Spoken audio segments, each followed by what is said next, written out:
Lard, brains, eggs and cream cheese were beaten together. The mixture was then wrapped in fig leaves in the same way as puddings were tied in a cloth much later, and boiled in chicken or goat kid broth, then untied and given a final cooking in boiling honey. This is Pollux' recipe for a pudding called thrion, which survives from a papyrus fragment. Pollux was a Greek scholar and rhetorician from Naucratis in ancient Egypt. Emperor Commodus appointed him a professor chair of rhetoric in Athens at the academy on account of his melodious voice, or at least that's what we know according to Philostratus' Lives of the Sophists. Pollux died in 238 AD in Athens. Of course, this recipe survives in papyrus fragments, as I said, and it's in ancient Greek. And what we've got here, it seems like it's a boiled pudding, traditional English cloth boiled pudding or steamed pudding in a sense, which is very, very interesting. This thrion must have been an Athenian national dish, since the comedic playwright Aristophanes evidently used it, or at least alludes to, in his comedy The Frogs. And that rough translation of the passage there of his comedy, it's something like, "I'd pulverize both wrapped puddings of my brain." Naucratis in ancient Egypt was a place that it was given to the Greeks by Pharaoh Amasis II, or otherwise called Ahmose II, who reigned between 570 and 526 BCE, a pharaoh of the 26th dynasty of Egypt.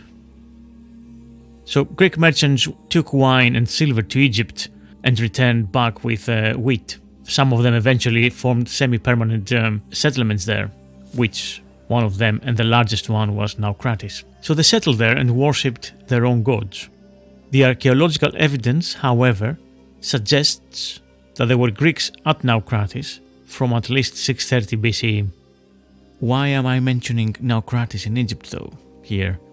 The reason is because Athenaeus was from there, a Greek writer, author, scholar of the 3rd century AD, who wrote the famous text Dipnosophiste, or Philosophers at Dinner. And basically from that text we have many surviving fragments of ancient Greek and Roman food culture.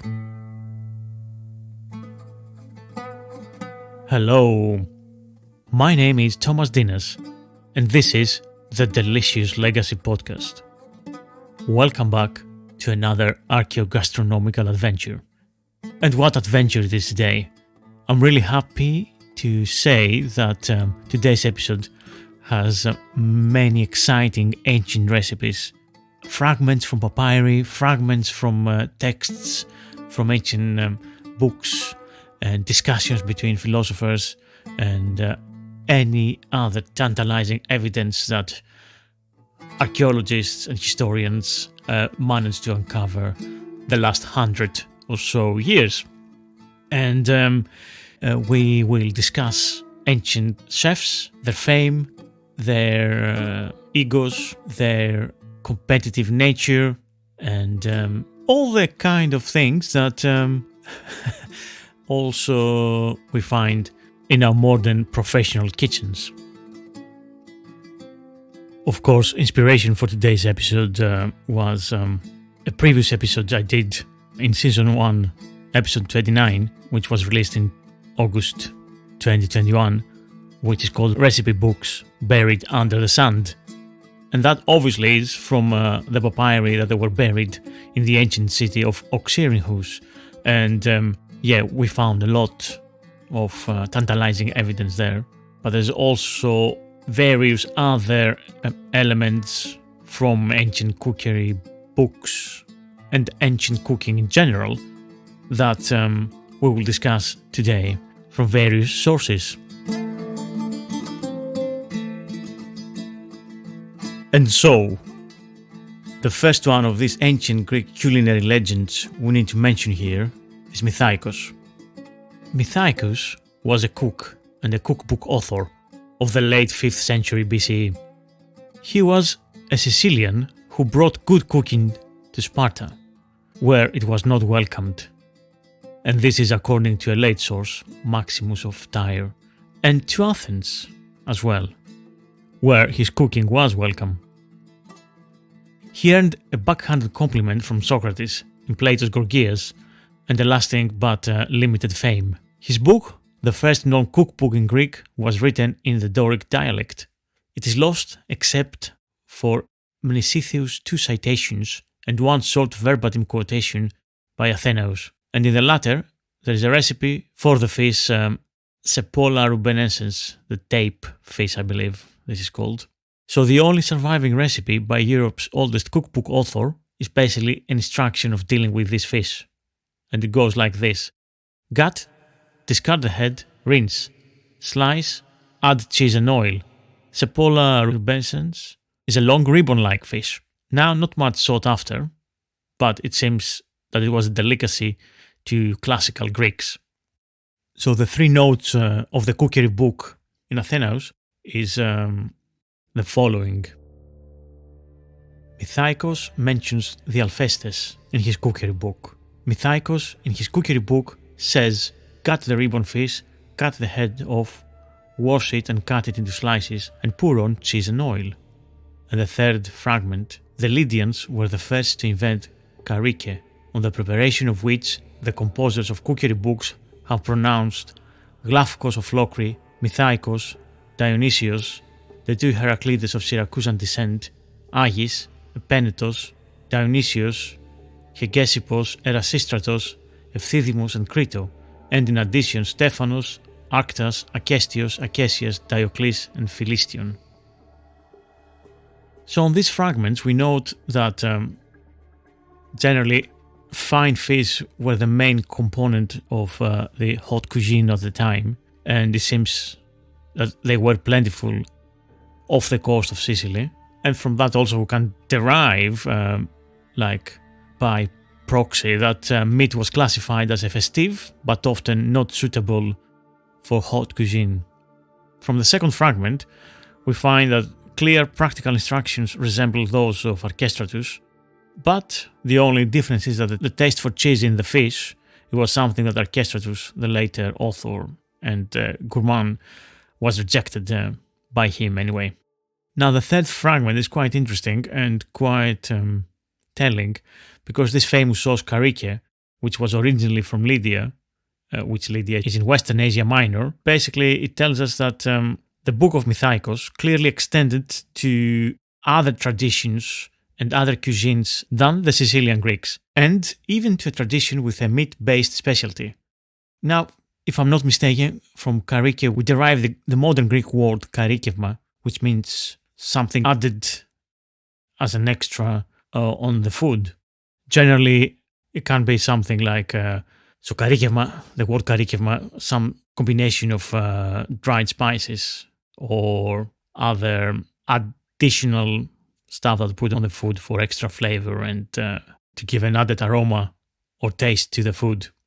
So anyway, from that little bit about sauces, we also get that sauces were often associated with luxury, and it's something that we see in other cultures too. The cooking of Mithaecus could be described as luxurious on those accounts, like the use of fish and whole fish and sauces.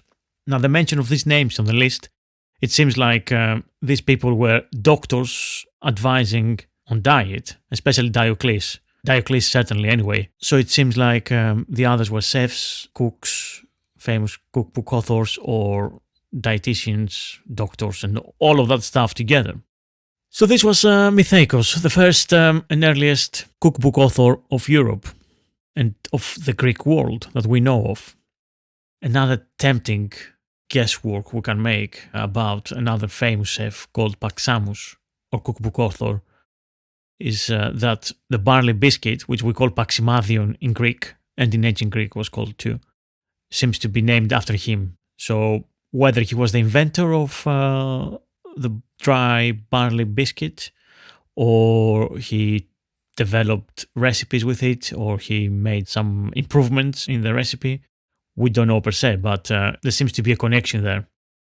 But let's go back to ancient Greek cooks and authors. There seems to be two from Syracuse called Heraclides, and Heraclides of Syracuse on cookery is cited 5 times by Athenaeus on subjects ranging from John Dory to the dietary qualities of eggs. Another one is Chrysippus of Tyana, which was a learned writer on the art of cookery, and some people also say on the art of making bread or sweetmeats, and he was called by Athenaeus Sophos Pematologos, and seems to have been little known before the time of the latter author. One of his works treated specially of the art of bread making and was entitled Artokopikos. Then there is Glafkos of Locri, and we are told by Athenaeus, the most accomplished gourmand of our classical world, that a certain Glafkos of Locri invented an excellent sauce called Hysophagma. But we have no other information about this guy. And Athenaeus says that this sauce was made with fried blood, honey, milk, cheese, herbs, and silphium. I really need to make this recipe now and see how it can be done. Also by Athenaeus, in Dipnosophiste, we find a list of 7 great chefs. So in Dipnosophiste, we have passage that a learned chef teaches his apprentice the names of the 7 most illustrious chefs and the specialty of each one. So we have Agis of Rhodes, which was famous for its perfect fish roasts. Nereus of Chios, inventor of conger eel broth, the only broth worthy of the gods. Cariadis of Athens, the master of eggs in white sauce. Apparently, he was also the introducer of foie gras. They say that he was the best cook of the 7, and that everyone admired him. Lampria the Spartan. He was the inventor of one of the most admired dishes of antiquity, apparently, the widely consumed by the Spartans black broth. This was a very thick black soup with meat, pig's blood, red wine, and vinegar. Aftoneto, the creator of sausage, and it occurred to him to introduce minced meat with herbs into clean belly of pig, which he then roasted or dried. Eutino, the master of lentils, one of the most common legumes at the time. And Ariston, the wise man of stews. He invented numerous stews, perfected steaming and broth reduction, and we have almost nothing from him. So they have become our second 7 wise men, said the cook in the book.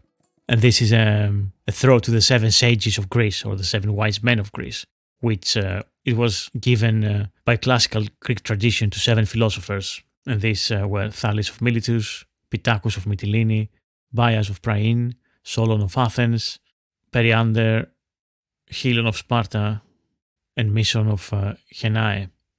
Of course, in the same text, we also have another very interesting sarcastic passage, which goes something like this. Of all seasonings, the most important in the kitchen is bravado, which tells you a lot about the ancient chefs and their ego. And of course brings into forefront also the modern competitive professional chefs.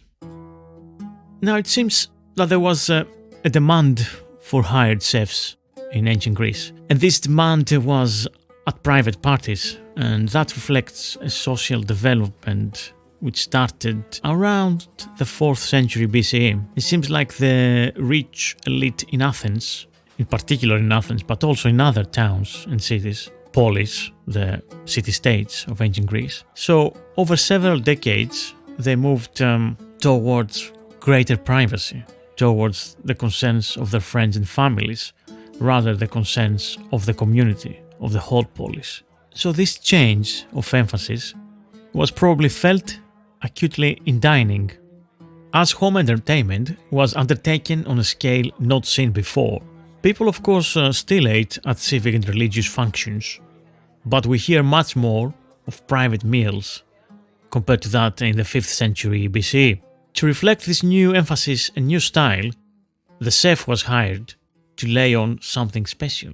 This increased the demand for novelty and new recipes, and was the motor behind the popularity of the newly discovered form of the recipe book. So we always go to the same question, really. If Mithaecus was so important, why does so little of his book survive? 3 fragments in the text of Athenaeus, basically. That's it. Well, in a sense, the answer is very simple. Cookbooks can be influential in what they inspire, in a way that other chefs mimic recipes, other chefs and cooks want to cook something even more extravagant, even more weird, even more different, more elaborate, more luxurious, and so on. Very influential, but very ephemeral in themselves. Perhaps this is the reason, or one of the reasons, that cookbooks from antiquity, they haven't survived really. Perhaps they're a form of treatise that the author thinks worth writing, but the people do not keep them in long term. And of course, cooks and chefs in the ancient world, especially during the late Hellenistic era and Roman era, they reached heights of fame similar or comparable to what we call celebrity chefs nowadays, or at least they had the respect of people in a comparable level as to chefs like Escoffier and Alexis Soyer. So yeah, it was an interesting time for chefs, for sure. I mean, eating was also an essential experience. There were probably quite a few famous chefs, as we see through a lot of comedies, of ancient comedies, where they satirize the rich and powerful, as every comedy does. Yeah, if we have comments about food and cooking in the comedies, if it's commented upon, it probably means that they were quite famous and quite well known. I would argue as well that once you have a text from 100 years or so ago, a book, a treatise, some subject, and maybe it's about a very elaborate food of a banquet that had, I don't know, some weird ingredient from the far-flung corner of the world. Maybe what does that tell to you? Maybe that doesn't mean anything. Maybe that doesn't have any impact in your life, or any artistic or literal, curiosity for the audience. Another author we have very little about him, again from Athenaeus, is Iatrocles. So Athenaeus cites two titles, bread making and on cakes. This author seems to be later than the 4th century BC. So we only have the tiniest fragments of Iatrocles surviving, and yet an impression of the geographical breadth of his books remains.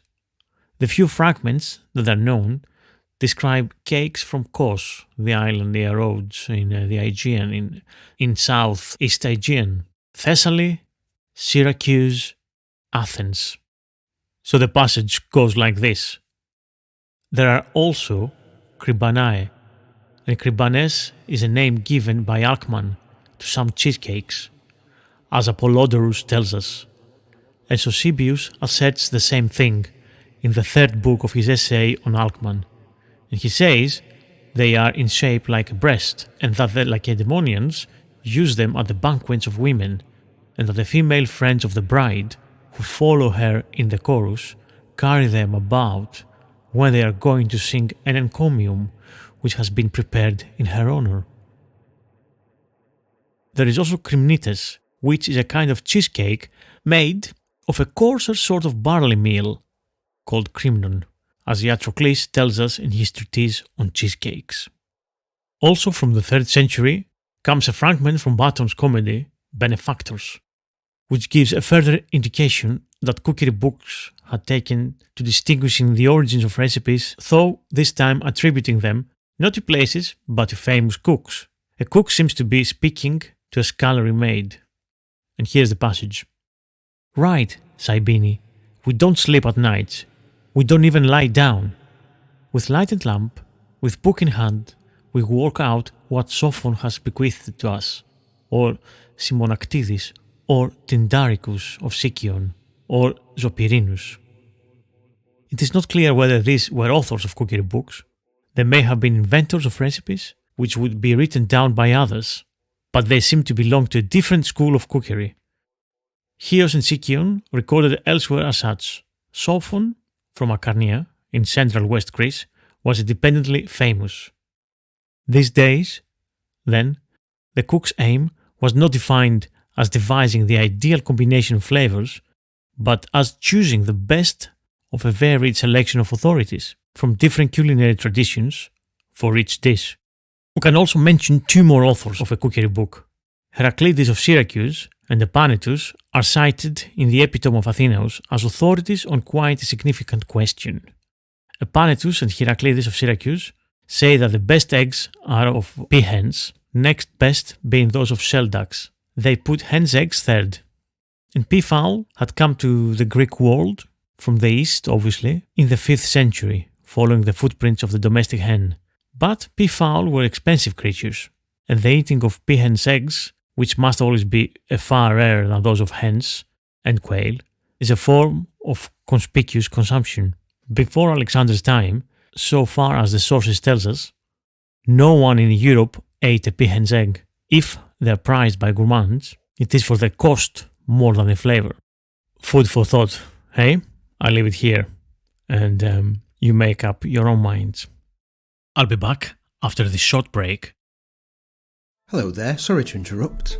My name's Dr. Neil Buttery and I'm host of the British Food History Podcast, a podcast that you, as a fan of the delicious legacy, might be interested in. I explore British food and its history in all its glory, with interviews with special guests, recipes, reenactments, and tracking down forgotten recipes and hyper-regional specialities. Previous topics include medieval eels, 18th century dining, curry, London street food sellers, breakfast, and the good old Yorkshire pudding. Search for the British Food History Podcast wherever you get your podcasts. And now, back to the delicious legacy. Cheers!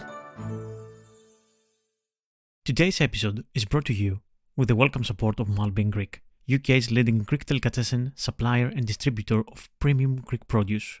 Whatever your needs, Malby & Greek has you covered. You can shop online and have the divine and delicious goods delivered to your doorstep across the UK, or you can visit the shop at Arch 17 Apollo Business Park, Lucy Way, SC16 4ET, Bermondsey, London. Malby & Greek, the one-stop shop for your Greek fix.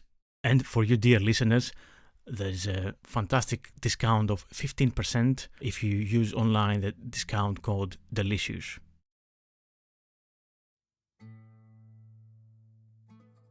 Now, for some long-lost recipes, some incredibly interesting fragments of these ancient cookbooks. So we have a recipe from Artemidoros near Athens, without further indication of the source. And this is about a particularly good variety of a dish called matis.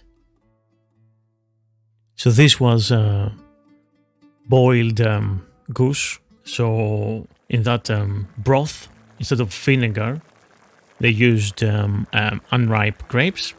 And the unripe grapes and the goose, they're boiled slowly, very carefully, so no pips are coming out from the grapes themselves. And this is served without the grape, but with vegetables like cabbage and so on. From the tiny fragments from Oxyrhynchus, we have a recipe for a fish broth. Tells us what survived is just a few fragments here and there. So we have, for example, if you have pearl barley, coriander, also onion, dill, something's missing here, fine aniseous, which means aniseed, all mixed up, cook the dish on coals by mixing it with a mixture from water, wine and fish broth with a question mark. When it's cooked and you want to take it away, sprinkle pepper, fig juice and hot vinegar over it, and you let it cook a little, but then you protect it from the fire. Some people pour vinegar on it and cook everything after adding the greens. Otherwise they do as above. Very mysterious, very, very open to interpretation and what exactly is this dish. But yeah, almost seems like a version of a fish broth, a very refined aromatic fish broth. Then there's another one about salted meat stew.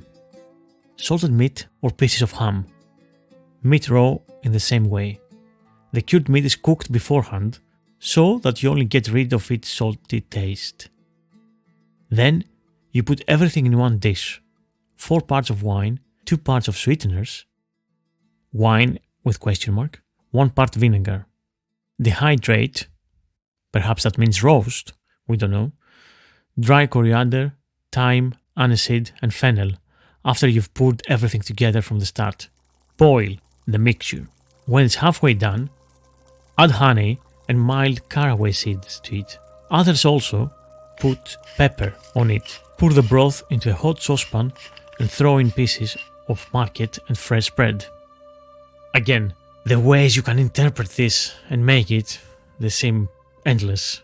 This one is a really interesting recipe and one which I've made many times. I've experimented in making it in a few different ways, and I've got a recipe on my Patreon on how to make it. So I tend to make a brine with salt and water and let the pork there for a day, then I smoke it, and then I make a sauce and all the different spices and herbs and ingredients. And you'll find this recipe on my Patreon. And of course it's a very tasty recipe, I can assure you. And another one, lentil pulp. Carefully mash lentil pulp in bird meat broth and cook this or boil in wine, water, aniseed, caraway seeds, dry dill, but cook the lentil specially.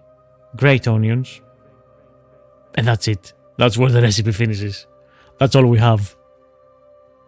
From another papyri, ... with oil and vinegar, ... Let the shoots of vines come to light.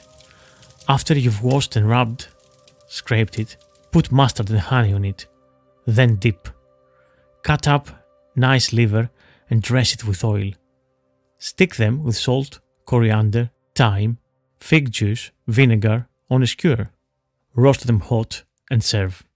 Now that seems like a very nice recipe for liver skewers, for liver souvlaki. And another one. Carefully prepare loins and meats and fry them in salt, coriander, fig juice, as long as they only absorb such. In a saucepan, however, keep hot broth, vinegar, oil 1 part, sweet wine 2 parts, a little salt. When this mixture boils, throw in tips of oregano. And another one. Put the meat in a large bowl. Put it in the oven. When it's halfway done, pour out the broth and cut up the meat. Then put oil in a saucepan and put the meat in the oven again. When it's cooked, put vinegar with the above spices on it. Also add some salt if you pour it into a damp container. Also, some put the meat in a perforated pithos, a jar, and from a lump of salt, ... so that from the meat, ... and the rest they make similar. Some give a little ... before the vinegar to the meat. Absolutely fascinating. Have no clue how to interpret what remains of the recipe. Such a vague instructions. Another recipe fragment. Do dry calamus, I guess that's some kind of mint. Vinegar in a mortar, also some fig juice and sweets, something like wine. With vinegar, leave the mixture for 2 hours to stand. Then pour the beautiful broth into a saucepan. Put the strong broth in the oven. When it's cooked, add pepper to it. Take lavage, caraway seeds, 2 measures of wine, 1 measure of broth. When both are well cooked, add pepper, fig juice, dry coriander to it. Again, what can I say? There's another recipe for mima, which is sauce, spread, something like that, which is basically any sacrificial animal or bird. Basically, you cut the meats and the loins in small pieces and you chop the intestines really small, and then you mix them with the blood of the animal. You sprinkle some vinegar, some cooked cheese, silphium, cumin, fresh and also dried, some fresh thyme and also dried, some coriander, fresh and dried, and some sautéed onion or poppy seeds or the seeds of a sour pomegranate. And from the cook Hegesippus we have a Lydian dish called kanthalos, which is with bread and meat and Phrygian cheese and dill and broth. And finally, there is this amazing sauce from the 5th century BCE called mitotos or mitotos, which is made from leeks, garlic, cheese, olive oil, and eggs. And for me, in my mind, it has a connection to rouille, to the French rouille. So a sauce made with garlic, saffron, chili peppers, olive oil, breadcrumbs, and sometimes egg yolks, which is often served with a bouillabaisse, the famous fish soup. So yeah, for me that kind of sauce, garlic, leeks, cheese, olive oil and eggs, seems to be the predecessor of rouille and the sauce that was served with many different dishes. And of course, really tasty, which I'm going to make and put an exact recipe and ingredients for my Patreon backers. And with these recipes, we've reached the end of this episode. Thanks for listening. I've been Thomas Dinas, and this was the Delicious Legacy Podcast. If you want the episodes ad-free, early, and with extra content, please subscribe to my Patreon page. There, if you go to the Delicious Legacy Podcast Patreon, you will find from $3 a month, you can get a wealth of archaeogastronomical content for your eyes and your ears. Also, please rate and review the podcast, and do let me know your thoughts about the stuff we discussed today obviously via Patreon if you want, or leave me comments on YouTube, or text me or tweet me and ask me anything you want. Remember, the podcast can only happen with your generous support, so either help on Patreon or Acast, or spread the word to other people so more people will listen, and that way we can reach a wider audience. Plus, don't forget that you can find the podcast on YouTube, on Spotify, on Acast, on Amazon, on iTunes, on Apple Podcasts, and anywhere else you get your podcast from. Thank you. Have a lovely week.